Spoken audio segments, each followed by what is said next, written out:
Selle katse eesmärk on 2 ballooni võrdlemine. Selle jaoks paneme propaani põlema samas tingimuses. Mõlemas balloonis on 17 kilogrammi veeldatud propaani. Propaani sisaldus üle 95%.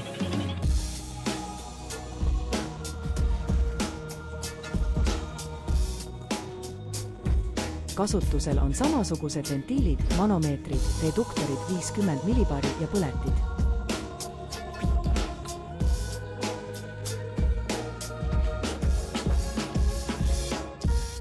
Rõhk mõlemas balloonis üle 4 bari, kui manomeetriline rõhk on 4,2 bari, siis absoluutne rõhk 5,2 bari.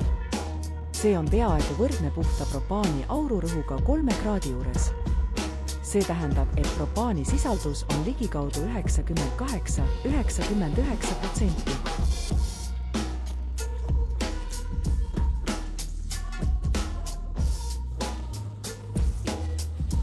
Mõlemad põletid täiskoormusega töös kell 12:10.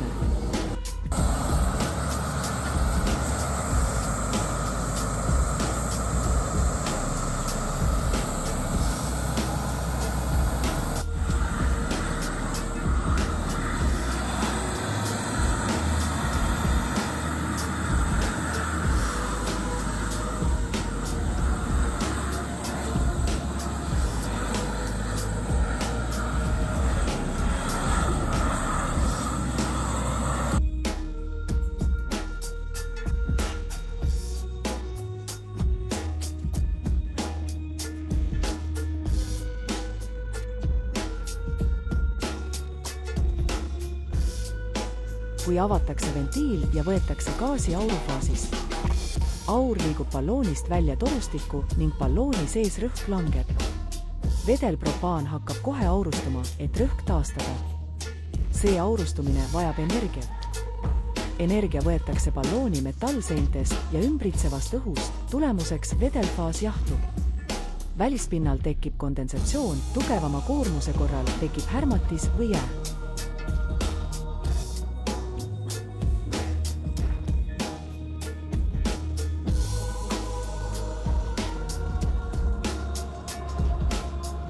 –35 kraadi juures propaani aurustamisvõimsus on liiga väike.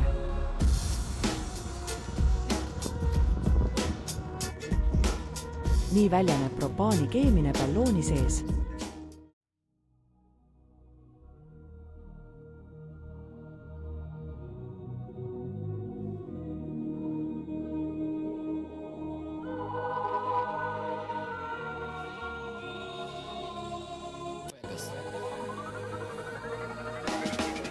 Tunni ja 40 minuti pärast, kui rõhud balloonis peaaegu nullis, kaalume balloonid ära. Saame teada, kui palju gaasi põles selle aja jooksul.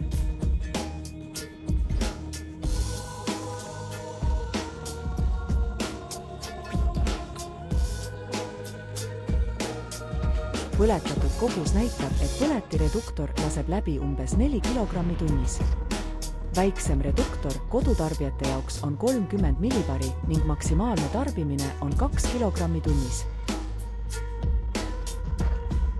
Töö jätkamiseks on vaja taasta rõhu, selleks on vaja sooja. Kõige tavalisem viis on soojem õhk, päikesekirgus, soe põrand. Mida suurem temperatuurivahe, seda kiiremini rõhk taastub. Ei tohi kasutada põletileeki ballooni soojendamiseks. See on ohtlik ja keelatud. Meie ruumis 18 kraadi sooja soojendamiseks –34 läks 2 tundi. Sinine tsoon on vedelfaas. Näete, kui palju gaasi on jäänud. Kui rõhk on kõrge, propaan aurustub väga intensiivselt.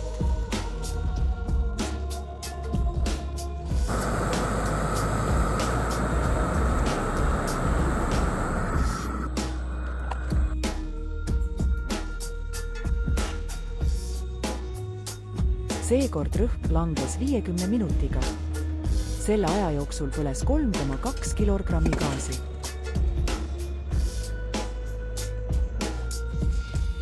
Samadel tingimustel sulavad balloonid sama kiirusega. Põletamine number 3. Rõhk kukkus 30 minutiga.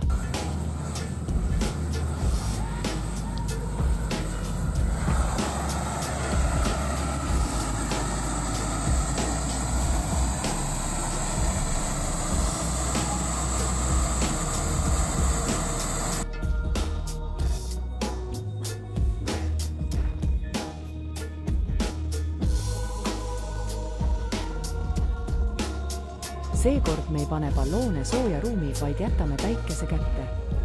Siin on eelis tumedal balloonil, kuna tumesinise värvi päikesekirguse neeldumine on 85% ja peegeldumine ainult 15%.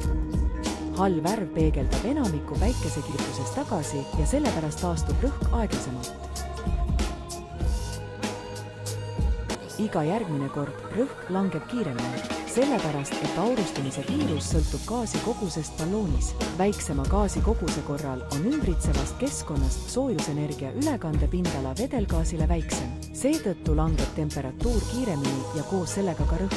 Kui balloon sisaldab 17 kilogrammi gaasi, on soojusenergia ülekandepindala ümbritsevast keskkonnast vedelgaasile 0,5 ruutmeetrit.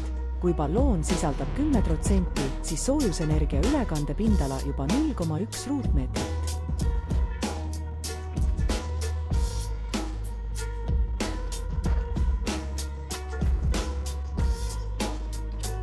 Põletame 5. korda. Vedelfaasist aurustuvad kõigepealt kerged fraktsioonid. Väike osa metaani ja etaani, aga enamus on propaan. Butaan, mille osakaal alguses oli 2%, peaaegu ei aurusta ning tema osakaal tarbimise käigus vedelfaasis kasvab. Butaan ei aurusta isegi -1 kraadi juures ja jääb vedelikku. Kui balloonis on jäänud vaid 2 kilogrammi gaasi, butaani osakaal juba 20%. Sellepärast on madalam rõhk ja aurustumine on aeglasem. Põletile ei jätku gaasivoolu, leek võib kollaseks minna. See ei ole põleti probleem, gaasi koostis on muutunud. Nii füüsika töötabki. Ainult soojendamine aitab rõhku balloonis tõsta. Viimane kord gaas põleb täisvõimsusega vaid 12 minutit. Edaspidi me ei soojenda. Las põleb lõpuni. Mõlemad balloonid näitasid sarnased tulemused. Kui põletamine toimub ballooni pideva kuumutase korral, mõlemad täisvõimsusega põlevad 230 minutit, eks peaaegu 4 tundi.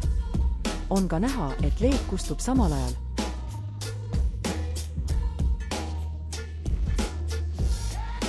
Et pikendada tööd gaasiga, sooviks kustutada pilootleeki, kui toimuvad pausid töös. Pilootleek on ikka gaasi tarbimine. Vasakpoolne balloon taastub kiiremini. Mida suurem balloon, seda suurem soojuse ülekandepind. Kõige parem lahendus kasutada 2 või rohkem ballooni paralleelselt. Ja nagu siin juba palju räägitud, soovitame balloone soojas hoida. See kindlasti ei lahenda kõik probleemid, aga video päris hästi illustreerib, kuidas põletamisfüüsika päriselus toimib. Täname vaatamast!